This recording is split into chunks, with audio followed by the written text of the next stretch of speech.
잠시 시원한 날들이 있어서 이대로 지나가나 했더니 아닙니다. 아주 굉장히 무더운 날들이 또 계속되고 있습니다. 오늘 말씀의 제목이 성전을 더럽히는 것들입니다. 이 제목은 물론 16절, 17절에서 온 것입니다. 이 성전을 더럽히는 것들이라는 제목을 올바르게 이해하기 위해서 성전에 대한 오해를 불식시키는 것부터 시작하는 것이 옳아 보입니다. 여러분, 성전을 더럽히는 것들이라고 할 때 이 성전이 우리 예배당이라면 성전을 더럽히는 것들은 이 예배당에서 컵라면 먹고 뭘 먹고 쓰레기통에 그냥 버리고 가는 그런 종류의 내용들로 성전을 더럽히는 것들이 채워질 겁니다. 여러분, 그렇죠? 근데 일단 오늘 우리가 읽은 본문을 보면 이렇게 우리가 쓰는 예배당을 성전이라고 하는 것 같진 않아 보인다는 거죠. 원래 하나님의 계획 속에 성전이라는 것은 존재하지 않았고 성막에서 예수 그리스도로 이어져야 되는데 중간에 다윗의 하나님을 향한 열정이 성전이라는 것을 만들게 되었죠. 그 성전은 하나님의 임재의 상징으로 존재하는 것이었지 예수 그리스도를 바라보고 있는 모형으로서의 가치가 있었지 그 성전이 하나님이 거기에만 계신다는 것을 의미하지는 않았었습니다. 그래서 하나님의 설계 속에서는 애초부터 건물 성전이 존재했던 게 아니라 사람 성전이 존재했던 겁니다. 그제도 우리 그 모퉁이 돌 헌금을 이렇게 하기 위해서 쫀디기를 파는데 원로 목사님께서 내가 성전 건축할 때 이러시면서 계속 성전 얘기하시면서 그분이 그 쫀디기 한 봉지 가져가시고서 이렇게 뒤에 또 감동을 받으셔서 다른 분이 보내신 20만 원을 헌금해 드렸다고 말씀해 드렸잖아요, 지난주에. 근데 그 이후로도 저를 만날 때마다 김 목사님 그때가 제일 행복해, 성전 건축할 때가 제일 행복해, 계속. 그런데 제가 마음이 좀 복잡해요. 우리는 성전 건축 안 할 건데 성전이 지금 그 성전이 아닌데 자꾸 이제. 근데 옛날 어르신들은 다 이 예배당을 성전이라고 불렀어요. 물론 그 마음을 이해 못하는 건 아닙니다. 그렇죠? 예배당을 성전이라고 부르는 그 마음에 담겨있는 그 마음을 이해 못하는 건 아니지만 그러면 신학적 오류가 생겨요. 오늘 사도 바울의 이 말씀을 설명할 길이 없어져요. 그렇기 때문에 예수 그리스도께서 십자가에 달리실 때 성전의 지성소의 휘장과 성소의 휘장이 찢어지면서 건물 성전의 시대가 끝났다라는 것을 복음서를 공부하면서 우리가 수도 없이 들었을 겁니다. 그래서 정확하게 여러분 용어를 구분해 쓰셔야 돼요. 지금 우리가 이렇게 모이는 이 건물은 예배당입니다. 예배하는 집, 예배당. 그 어울림교회 예배당이 정확한 용어고요. 어울림교회는 누구냐면 누구죠? 바로 여러분들입니다. 그래서 성전을 더럽히는 것들이라고 할 때 여기서 말하는 성전은 누구예요? 나죠? 그러면 이렇게 읽어야 됩니다. 성전을 더럽히는 것들이라는 제목은 성령의 전으로서 나를 더럽히는 것들이라고 이해를 하셔야 됩니다. 그러면 오늘 말씀이 조금 더 실감나게 이해가 되실 수 있을 거라고 생각합니다. 그러니까 좀 더 설명해 보면 예수 믿는 그리스도인으로서 성령이 우리 안에 내주하시는 성령의 전으로서 내가 그리스도인답지 못한 그런 삶을 살아가는 성전을 더럽히는 죄악들. 여러분, 이렇게 설명을 하고 나면 성전을 더럽힌다는 말이 1차적인 그런 의미로 다가올 수 있습니다. 여기 보면 사도 바울이 16절입니다. 너희가 여기 너희는 누굴까요? 고린도 교회 성도들이죠. 또 우리들입니다. 너희가 하나님의 성전인 것과 하나님의 성령이 너희 안에 계시는 것을 알지 못하느냐? 우리가 성령의 전, 성령의 사람이라는 제목으로 앞에 공부를 하고 지나왔습니다. 그죠? 사도 바울은 다른 설명 없이 너희가 바로 성령이 너희 안에 거하시는 줄여서 성전이다. 누가요? 고린도 교회에 있는 성도들과 바로 우리가 하나님의 성전이다라고 설명을 해주고 있습니다. 그러면서 성령이 너희 안에 계시는 것을 알지 못하느냐, 이것은 성령의 사람이라는 제목에서 우리가 앞쪽에서 살피고 지나왔던 내용입니다. 그런데 문제가 되는 것이 17절입니다. 누구든지 하나님의 성전을 더럽히면 하나님이 그 사람을 멸하시리라. 하나님의 성전은 거룩하니 너희도 그러하니라 그럽니다. 여기서 문제가 되는 말씀이 더럽히면입니다. 더럽히면. 어떻게 하는 게 성전을 더럽히는 걸까요? 우리가 1차적으로 우리 몸이 하나님의 성전이라고 할 때 우리 몸을 더럽히는 것이 먹지 말아야 될 것을 먹고 부어라 마셔라 없는 놈은 없는 놈끼리 술에 취해가지고 뭐 이렇게 하는 것이 음행하고 문란한 생활을 하고 뭐 자기 몸을 잘 관리하지 못하고 뭐 여러 가지 1차적으로 떠오르는 몸을 더럽히는 행위들이 있을 수 있겠습니다. 그렇죠? 뭐 흡연을 한다든지 뭐 몸에 해로운 것들을 자꾸 이렇게 행동을 한다든지 간음을 한다든지 뭐 이런 1차적인 것들, 그런 것들을 의미할 수 있겠습니다. 근데 여기 더럽히면이라는 말에 숫자가 2라고 쓰여져 있죠. 그리고 2라고 쓰여진 숫자를 따라가 보면 나눠주에 뭐라고 되어 있죠? 멸하면. 다른 곳에서 사도 바울이 성령을 소멸하는 죄라고 했던 바로 그 표현이 여기 성전을 더럽히면과 그 사람을 멸하시리라가 같은 단어가 쓰였어요. 그러니까 내가 성전을 더럽히는 것이 곧 하나님이 그를 멸하시는 지옥의 형벌과 연결되어져 있는 개념으로 사도 바울은 지금 설명을 하고 있다는 거예요. 그러니까 성전을 멸하는 행위가 믿음과 정면으로 배치되는 굉장히 나쁘고 위험한 행동이라는 걸 알 수가 있습니다. 그래서 여기 더럽힌다라고 완고하게 번역을 해놓고 나눠주에 멸하면이라고 쓴 건 성령을 소멸하는 죄악들이라는 굉장히 과격한 의미가 있습니다. 그래서 성전을 더럽히다 보면 스스로 하나님의 성전을 파괴하는 결과를 초래하게 되고, 죄는 마음의 방향에 관한 것인데 이 가장 대표적인 이야기를 우리는 밧세바 이야기에서 찾아볼 수 있습니다.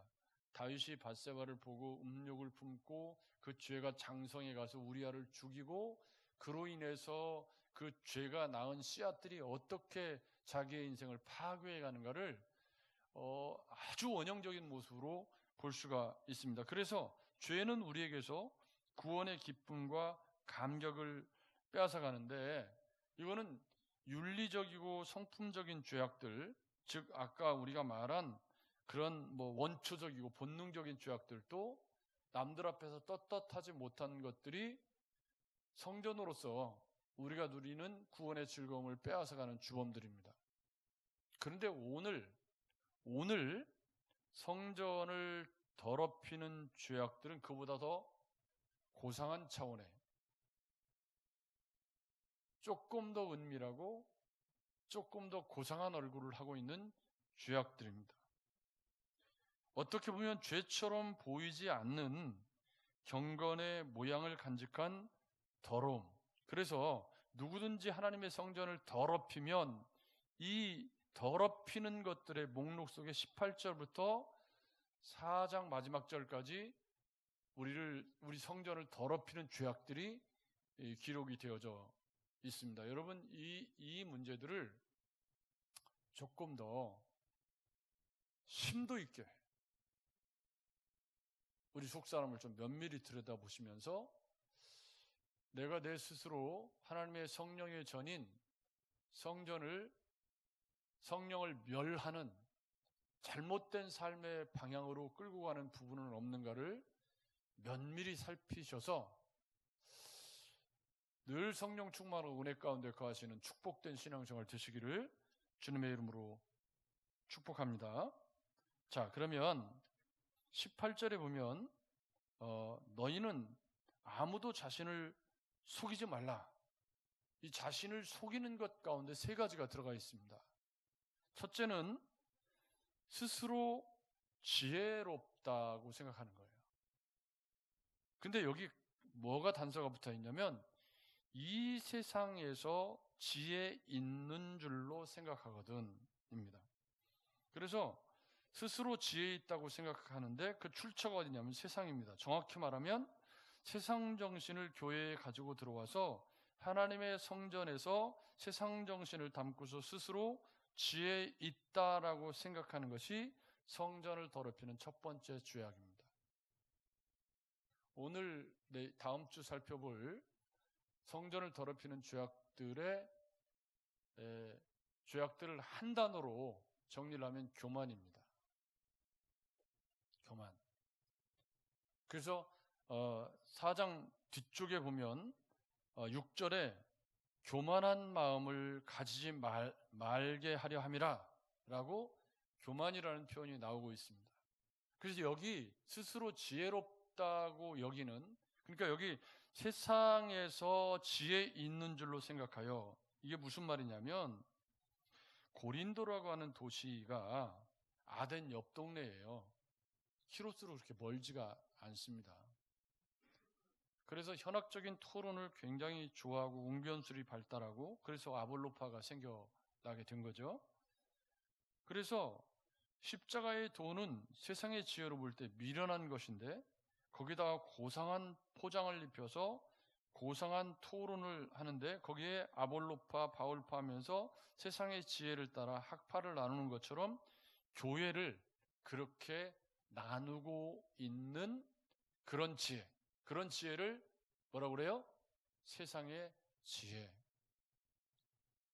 그러니까 이 질병은 겸손한 그리스도는 절대 빠질 수 없는 질병입니다. 스스로 내가 조금 뭘 좀 알고 좀 배웠고 뭐 내가 세상에서 좀 그래도 죄송합니다. 방북계나 좀 낀다. 그렇게 생각하는 사람들이 그걸 가지고 교회에 들어와서 뭘 하는 거예요? 스스로 지혜 있다. 여러분, 근데 익은 벼가 고개를 숙이는 건 만구불변의 진리입니다. 신앙생활을 올바르게 하고 말씀의 은혜가 우리 속에 들어오면 겸손해질 수밖에 없고 스스로 지혜롭다는 생각 그 자리에 뭐가 들어가야 되죠? 감사와 겸손이 들어가는 게 정상적인 은혜가 가는 길입니다. 그런데 이 고린도 교회는 생긴 지가 얼마 되지 않았기 때문에 아직 이게 뒤섞여 있는 거예요. 세상적인 화려한 언변과 웅변술과 이런 것들로 스스로 지혜 있다고 생각하는. 그래서 여기 보면 어리석은 자가 되는 것이 지혜로운 것이다. 이 세상의 지혜는 하나님께 어리석은 것이니 기록된 바 하나님은 지혜 있는 자들로 하여금 자기 꾀에 빠지게 하시느니라 하였고 주께서 지혜 있는 자들의 생각을 헛것으로 아신다. 그렇게 사도 바울이 설명하고 있습니다. 이 헛것이라는 말은 헛개비 같은 거거든요. 원어의 의미가. 그래서 없는 것인데 없는 건데 지혜처럼 보인다. 그래서 하나님께서 보실 때 사람들이 스스로 지혜롭다 여기는 세상의 지혜는 하나님 편에서 보면 아무것도 아닌 없는 것과 같은 것인데 그것을 붙잡고서 뭐 한다는 거예요? 하나님 편에서 보면 그게 아무 쓸모없는 헛개비와 같은 건데 그거에다가 가치를 두고 스스로 지혜롭다라고 생각을 해서 뭘 하는 거죠? 분당과 분쟁을 일으키는 겁니다. 지금 우리는 아직 못 벗어났어요. 분당과 분쟁이라는 주제에서 못 벗어난 거거든요. 그러니까 지금 우리가 신앙생활을 하면서 이 고린도 교회 이야기를 살펴나가면서 4장까지 계속되는 이야기인데요. 이 4장까지 계속되는 이야기를 읽어나가면서 마음속에 정말 분명한 원리로 정리를 해야 되는 것은 교회 안에 분당과 분쟁을 일으키는 건 성령의 사람이 해서는 안 되는 어리석은 행동이라는 겁니다. 여기 보면 더럽히면, 하나님의 성전을 더럽히는 첫 번째 죄가 뭐예요? 스스로 지혜롭다. 이 복음이 올바르게 들어가면 스스로 지혜롭다는 생각을 할 수가 없는데, 그것도 이게 오래된 사람은 겸손해지게 돼 있어요. 근데 이 설익은 사람들이 꼭 뭘 좀 안다, 자꾸 경솔하게 자꾸 뭘 이렇게 하려고 하는 건데, 이 스스로 지혜롭게 여기는 것이 첫 번째 죄악이라면, 두 번째 21절입니다. 그런즉 누구든지 사람을 자랑하지 말라. 두 번째 성전을 더럽히는 죄가 뭐예요? 사람을 자랑하는 것입니다. 사람을 자랑하는 것. 제 친구 하나는 막 전주시장, 우리 대통령 사모님 이런 분들하고 사진 찍은 걸 계속 올렸어요. 톡방에. 어쩌라고 올렸다는 건지 잘 모르겠는데, 그게 자랑거리가 되는 건지는 잘 모르겠는데, 아무튼 그냥 자꾸 그걸 올려싸서 제가 속으로 뭐라고 댓글을 한다고, 그게 어쩌라고 그러고 말았는데, 이 사람을 자랑하지 말라라고 하는 설명이 이렇게 되어 있습니다. 만물이 다 너희 것입니다. 이게 좀 이해하기 어렵죠? 만물이 다 너희 것이라는 말이 사람을 자랑하지 말라는 말하고 무슨 연관이 있느냐? 뒤에 설명이 나옵니다. 바울이나 아볼로나 게바나 세계나 생명이나 사망이나 지금 것이나 장래 것이나 다 너희의 것이요. 여기까지만 읽으면 오약이 딱 좋아요. 근데 이 말이 여기서 끝난 게 아닙니다. 뒤에까지 읽어봐야 되죠? 그죠? 뭐라고 되어 있죠? 너희는 그리스도의 것이요. 그 다음에 그리스도는 하나님의 것이니라. 이렇게 연결이 되어 있어요. 그러니까 예수 믿는 우리가 하나님의 것이 우리의 것이다. 이런 논리죠.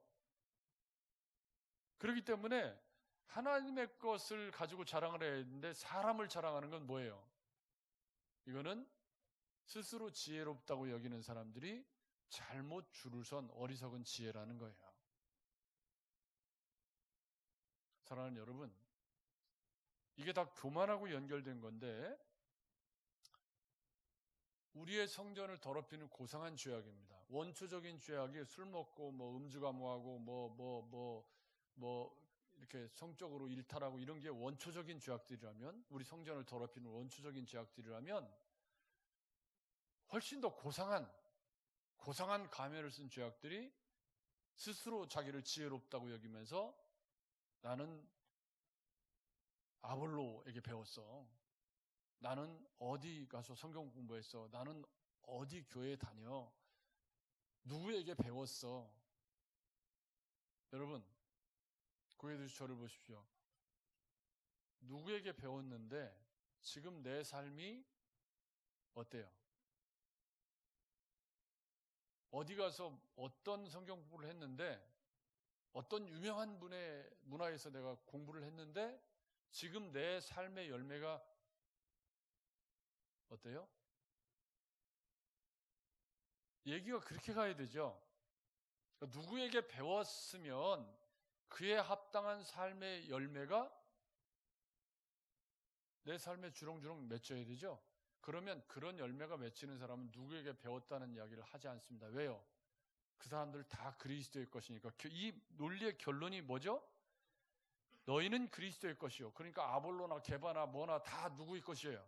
그리스도의 것이고, 그리스도는 하나님의 것이기 때문에 이 사람 자랑하는 것이 얼마나 부질없는 짓이냐, 그런 얘기를 지금 하고 있는 거죠. 근데 이 미숙한 것이 자꾸 세상의 지혜를 가지고 사람을 자랑하는, 그렇게 가더라는 말입니다. 근데 이 사람을 자랑하는 것이 뭐와 연결이 되죠? 분당과 분쟁으로 연결이 되는 거예요. 그래서 우리는 성전을 더럽히는 열매가 교회를 분쟁하게 하고 분열하게 하고 분당짓는 일이라는 결론을 내릴 수밖에 없습니다.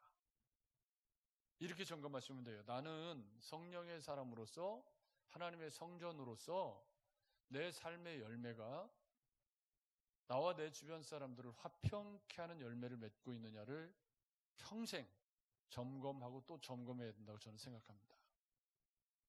근데 여러분, 그러려면 낮아져야 돼요. 칭찬의 말을 더 많이 해야 되고, 그렇게 되려면 성질대로 살면 되나요, 안 되나요? 하고 싶은 말이 있어도 좀 참아야 되고, 그래야 화평케 하는 자로 살 수 있습니다. 그러니까 뒤집어서 말하면 내가 가는 곳마다 분당과 분쟁이 생기고 있다. 나로 인해서 불편해하는 사람이 있고 마음이 아픈 사람이 있고 상처받는 사람이 있다. 그건 뭐예요?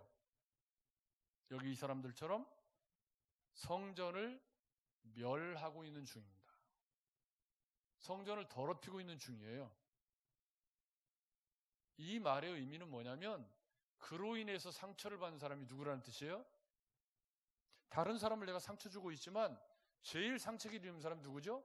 자기가 제일 상처를 입게 돼 있어요. 나를 효과적으로 망치는 길인 거예요. 스스로 지혜롭다고 생각하고 막 사람을 자랑하면서 자꾸 이렇게 하면서 그러면 사람들이 주변에 자꾸 떠나가고 자꾸 이야기하기를 꺼리고 그러면서 자기가 자꾸 소외되고 그런 악순환이 계속되는 거겠죠. 사랑하는 여러분, 성전이 누굽니까? 바로 나 자신입니다. 이 성전을 더럽히는 원초적인 죄악들도 우리는 하지 말아야 합니다. 왜요? 여기 보면 성전은 거룩하니 너희도 그러하니라. 한번 따라서 합시다. 성전은 거룩하니 너희도 그러하니라. 아멘. 여기 거룩하다는 말은 용도를 따로 구별해 두었다. 하나님께 쓰려고 용도를 따로 구별해 놓은 것을 거룩이라고 합니다. 그래서 우리가 하나님의 성령의 전이 되었다는 말은 거룩한 삶을 살아야 할 책임을 부여받았다는 무거운 의미가 있습니다. 필립 얀시라고 하는 분이 당신은 아무도 없는 곳에서 어떤 그리스도인입니까? 어떤 사람입니까? 굉장히 도전적인 질문입니다. 이것은 성령의 전, 성전이라는 신학적 뒷받침 아래서 우리가 아무도 없는 곳에서도 우리는 그리스도인입니다. 성령께서 나와 함께 계십니다. 라고 하는 무거운 이야기를 하고 있는 것입니다. 사랑하는 여러분, 로마서 8장 17절에 사도 바울이 이렇게 말씀을 했어요. 우리는 하나님의 후사요 그리스도와 함께한 후사. 이게 후사라는 말은 상속자라는 말인데 하나님께 속한 것은 우리가 상속받게 될 것이다. 그래서 이 땅의 지혜로 인해서 불필요한 것으로 시기와 분쟁을 만들지 말아라. 아볼로에게 속했다, 바울에게 속했다, 그렇게 사람 자랑하지 말아라. 왜? 하나님의 성전은 거룩하고 너희도 하나님의 것으로 거룩하게 구별된 사람들이기 때문이다. 라고 말씀을 하고 있습니다. 마지막으로 성전을 더럽게 하는 것은 4장 1절부터 5절에 나옵니다. 세 번째 성전을 더럽게 하는 죄가 판단입니다. 자, 스스로 지혜롭게 여기고 사람을 자랑하고 그 다음에 뭐예요? 사람을 자랑하면 반드시 따라오는 게 판단입니다. 왜? 나는 바울파, 나는 게바파 이러니까 그러면 바울파 사람들은 게바파를 판단해야 돼요, 안 해야 돼요? 아볼로파 사람들이 바울파를 판단해요, 안 해요? 판단할 수밖에 없는 거죠. 그래서 성전을 더럽히는 세 번째 죄는 이 판단이라는 건 교만의 뿌리를 두고 있다는 점을, 스스로 지혜롭게 여기는 그 교만의 뿌리를 두고 있다는 점을 잊지 마시면서 너희에게나 다른 사람에게나 판단받는 것이 내게는 매우 작은 일이라 나도 나를 판단하지 아니하노니 그럽니다. 이게 도대체 무슨 말이냐? 판단받는 것이 내게는 매우 작은 일이라, 그러니까 너네가 나를 판단하든지 말든지 나한테는 하찮은 일이다, 이런 의미가 될 텐데 여러분 뒤에 이야기를 잘 보십시오. 분당의 문제가 낳은 사생아들 가운데 스스로 지혜롭다, 사람을 자랑한다, 그러다 보니까 따라오는 것이 지도자들을 판단하는 건데, 여러분 보십시오. 사람이 마땅히 우리를 그리스도의 일꾼이요 하나님의 비밀 맡은 자로 여길지어다. 이 문제는 판단이라고 하는 주제에서 따라 나온 아주 중요한 주제입니다. 여기서 일꾼이라고 할 때 이 일꾼은 지금 고린도 교회 담임 목사 아볼로, 그리고 사도 바울, 그러니까 고린도 교회 분쟁의 중심에 아볼로와 바울이 제일 중요하게 지금 대두. 왜냐하면 바울은 고린도 교회 설립자고 아볼로는 현재 담임 목사인데, 그러면 제일 많이 싸우는 게 뭐예요? 바울파, 아볼로파가 제일 싸울 확률이 높습니다. 그런데 여기서 일꾼이라는 말은 헬라어로 이 일꾼이라는 말의 원어의 의미는 뭐냐면 밑에서 노를 젓는다는 뜻이에요. 일꾼. 그러니까 밑에서 노를 젓는다는 건 옛날에 그 이순신 같은 영화 보면은 노 젓는 사람들이 위에 있나요? 아래에 있나요? 제일 아래에 있죠. 보여요? 안 보여요? 안 보여. 그 사람들은 박자 맞춰가지고 하나, 둘, 그냥 동시에 쭉 당겨야 됩니다. 그럼 일꾼이라는 말이 가지고 있는 가장 중요한 것은 아볼로나 나나 일꾼이다. 이 말은 뭐죠? 그리스도의 구령에 맞춰서 안 보이는 곳에서 노 젓는 사람. 안 보이는 곳에서 노 젓는 사람. 근데 사람 앞에 줄 서가지고 옳지 않다는 거죠. 그래서 일꾼이라는 말은 노 젓는 자들에게 가장 중요한 것은 한 마음과 한 뜻이 되어서 박자를 맞추는 일인데, 그리스도의 일꾼이라고 할 때 그리스도의 박자에 맞춰서 함께 노를 젓는 우리는 일꾼에 불과한 사람들이다. 놀라운 신학적인 설명입니다. 그러니까 사람 앞에 줄 서지 말라는 거예요. 그래서 저는 제가 이제 제 평생 목회한 데이터들을 어제 다시 또 백업을 다 받았습니다. 백업을 받아놓고 이제는 필요 없는 자료들을 좀 지워야 되겠다는 생각이 갑자기 들어서 폴더를 이렇게 열어가기 시작했습니다. 그랬더니 별 5만 가지 것들이 다 있어요. 뭐 누구 목사 자료 뭐 해가지고 막 자료들을 막 다 모아놓은 자료들이 막 끝도 없어요. 지우다가 이거 다 그러다가 이제 포기했어요. 너무 나중에 지워야지. 지금은 이제 내가 여기 줄 안 서도 된다. 내 스스로가 이제 나도 장성할 만큼 장성해서 이제는 이런 자료들보다 내가 본문을 연구해서 이제 갈 수 있는 수준이 되었다는 생각을 조심스럽게 하면서 이제 조금 지워내는 작업들을, 왜냐하면 덩어리가 크니까 막 관리하기도 어렵고 내가 연구한 자료들만 따로 내가 보관하면 되는데 막 여기저기서 모아온 것들이 막 덩어리가 크니까 복사하는데 시간이 너무 많이 걸리고 막 그래서 지워내는 작업들을 하려고 합니다. 내 남은 목회에서는 덜어내는 일들을 좀 해야 되겠다. 사랑하는 여러분, 이 일꾼으로 알아야지 사람을 자랑하는 걸로 알면 안 된다. 두 번째가 더 중요합니다. 아볼로와 사도 바울과 게바와 같은 사람을 하나님의 비밀 맡은 자, 이 비밀 맡은 자라는 건데, 이 맡은 자라는 말은 오이콧 오모스인데, 이 오이콧 오모스라는 말은 청지기를 의미합니다. 에덴 동산을 창조하시고 문화명령을 주셨을 때 그 문화명령의 본질이 청지기입니다. 내 것이 아닌 것을 잘 관리하는 사람. 여러분, 우리는 다 이 땅에 청지기로 살다가 주님 곁에 갈 사람들입니다. 갈 때 아무것도 못 가지고 간다는 건 다 아시죠? 그 아무것도 못 가지고 간다는 것이 청지기라는 말이에요. 주님이 주신 것을 한시적인 기간 동안 잘 관리하는 거죠. 그래서 주님이 포도원에다가 맡겨놓고 그 잘 관리하라고 했더니 자기 걸로 삼으려고 하는 사람들을 책망하신다는 복음서의 이야기들을 우리가 기억해 보면, 이 맡은 자라는 말은 내 것이 아니라 주인의 것을 관리하는 사람. 근데 그 주인의 것을 관리하는 사람의 관리 내용이 사도 바울이 뭐냐면 하나님의 비밀 맡은 자라는 겁니다. 하나님의 비밀, 미스테리온입니다. 신비, 혹은 비유로 말씀하시되 들을 귀 있는 자들은 들을지어다. 이게 다 같은 의미의 같은 맥락의 말씀들입니다. 그러니까 지금 사도 바울이나 아볼로 같은 사람은 뭐냐면 하나님의 계시인 요한계시록이나 이 말씀을 잘 풀어서 설명해 주는, 하나님의 계시의 신비를 풀어서 설명해 주는 청지기, 하나님의 비밀을 맡은 자, 그런 뜻입니다. 여러분, 하나님의 비밀을 맡은 자라는 말을 어디 성경에 없는 이상한데 막 영예를 해가지고 막 신비롭게 풀어서 여러분이 듣기에 이렇게 해석해내는 걸 의미하는 게 아니고, 그런 뜻이 아닙니다.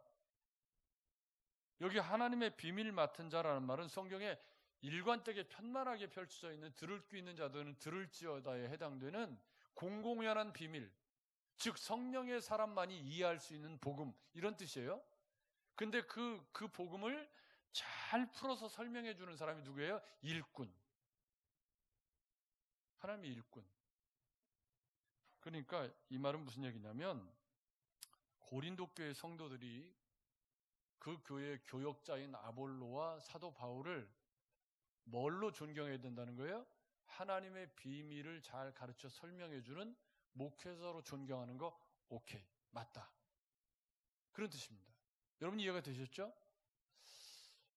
이게 목회자에 관한 말이기 때문에 저도 참 이게 목회자로서 이 앞에 서 있어서 여러분들이 여기서 말씀을 듣고 이렇게 신앙생활을 해나가는 데 있어서 이 앞에 서 있는 김종민 목사를 뭘로 여겨야 돼요?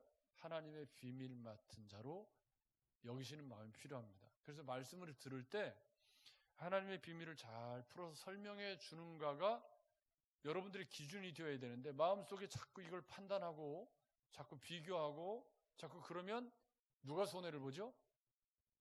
제가 여러분들이 속으로 판단하는지 비교하는지 알 게 뭐야? 얼굴에 써 있나? 모르죠. 그럼 본인이 손해보는 거예요, 그건.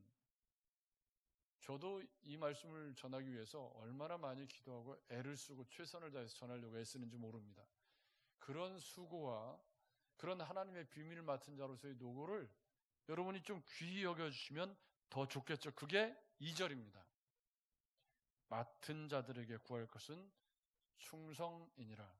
저는 이 말씀 앞에 부끄럽지 않기 위해서 정말 했던 설교라고 등한히 해본 적이 없고, 아니, 좀 죄송하지만 젊을 때는요, 언어 주의하고 문매 주의하느라고 본문이 가지고 있는 흐름을 많이 놓쳤더라고요. 근데 다시 설교를 해보니까 이제는 뭐가 보이냐면 그 본문이 하고 싶은 얘기, 그러니까 이제 원어 주의는 다 해놨으니까, 그러니까 그럼 여기서 사도 바울이 하고 싶은 얘기가 뭐냐, 그러니까 제목이 자꾸 바뀌어요. 오늘 이 설교도 지금 옛날에 했던 설교하고 완전히 다 뒤집어 엎어진, 관점이 완전히 바뀌어 있는 설교입니다. 왜? 이런 제목이 나오질 않았어요, 전에는. 성전을 더럽히는 죄악들이라는 제목은 이번 연구를 통해서 나온 건데, 본문을 잘 읽어보니까 그게 보이는 거예요. 근데 미숙할 때는 거기까지 볼 여유가 없어요. 막 참고자료 읽고 막 정리하고 하느라고 거기까지 볼 여유가 없고 그냥 막 정신없이. 그래서 여기 판단이라고 하는, 너희에게나 다른 사람에게나 이 판단이라는 주제가 나온 건 1, 2절에 걸려 있습니다. 아볼로나 게바나 사도 바울을 대하는 마음이 뭐여야 된다는 거예요. 고린도 교회 성도들이 사람을 자랑하고 스스로 지혜롭게 여기는 그런 것이 아니라, 판단이 아니라 하나님의 일꾼으로 비밀 맡은 자로 여기는 그런 자세가 필요하다. 왜냐하면 4절 5절입니다. 나도 나를 판단하지 않는다. 왜? 하나님이 심판하실 때가 오기 때문이다. 이것은 앞절에서 공적이 불타면 이라는 주제가 나와 있었습니다. 나도 사도 바울도 게바도 여러분도 다 하나님 앞에 서는 날이 올 거다. 그때 하나님께서 판단하실 일이지 너희가 판단할 일이 아니다, 그런 얘기예요. 지금 여러분 이해가 되셨죠? 경솔하게 우리가 다른 사람의 구원이나 다른 사람의 삶을 판단하기보다 내가 주님 앞에 어떻게 서 있는가를 눈여겨보고 성경 묵상을 하는 이유는 거기에 있는 거잖아요. 여러분 그렇죠? 근데 미숙한 지혜가 이런 짓을 한다는 거예요. 스스로 지혜롭다고 생각하고 세상적인 관점으로 내가 배운 게 얼만데, 아무리 많이 배웠어도 하나님의 비밀은 그 지혜로 알 수 있는 것이 아니다라고 사도 바울은 설명하고 있습니다. 세상의 지혜를 어리석게 여기셨다는 말씀이 왜 하고 있냐면 하나님의 비밀은 그렇게 할 수 있는 게 아니다라는 거예요. 그래서 여기 보면 그러므로 때가 이르기 전 곧 주께서 오시기까지 아무것도 판단하지 말라. 왜냐하면 그가 어둠에 감추인 것들을 드러내고 마음의 뜻을 나타내시리니 그때에, 같이 읽어볼까요? 시작. 각 사람에게 하나님으로부터 칭찬이 있으리라. 아멘. 여러분, 하나님으로부터 칭찬이 있다는 말은 좋은 거예요, 나쁜 거예요? 그랬으면 좋겠다라는 사도 바울의 마음이라고 저는 생각합니다. 사랑하는 여러분, 주님 오시는 날 여러분이 하나님의 칭찬받는 그리스도인이 되시기를 주님의 이름으로 축복합니다. 그러기 위해서 성전을 더럽히는 고상한 죄악들을 청산하시기 바랍니다. 스스로 지혜롭게 여기는 마음, 사람을 자랑하려는 마음, 자꾸 다른 사람들을 판단하려고 하는 마음, 그걸 내려놓지 못하면 내 성전을 스스로 멸하고 있는 중이에요. 더럽힌다는 말과 멸한다는 말은 같은 단어입니다. 그러면 그렇게 살면 어떻게 된다는 거예요? 하나님의 심판을 면하기 어렵다. 5절에 칭찬하시리라고 결론을 냈지만 사실은 이 말은 뒤집어서 설명하면 이대로 쭉 가면 칭찬이 아니라 뭐다? 심판을 면하기 어렵다라는 반어적인 표현입니다. 사랑하는 여러분, 주님이 우리를 택하시고 예수 믿고 구원받게 하셔서 우리에게 기대하시는 삶이 뭘까요? 바울파, 개바파, 양파, 쪽파 그러면서 분단과 분쟁하기를 원하셨을까요? 서로 사랑하고 우애하고 아껴주고 함께 지어져가는 성전으로서 어울림교회라는 이름처럼 함께 어울려 지어져 가기를 원하셨을 것입니다. 여러분, 이 땅에 있는 모든 신학자, 유명한 사람 다 뭡니까? 하나님의 일꾼, 하나님의 비밀을 맡은 자로 한 시대를 섬기는 사람들입니다. 그들 뒤에 줄 서지 말고 그리스도의 뒤에 우리가 서 있어야 되죠. 그래서 또 한 주간 하나님께서 선물로 주신 우리의 인생의 시간들을 살아갈 때 성전이 뭐다? 나 자신이다. 내가 성령의 전이다. 그럼 내가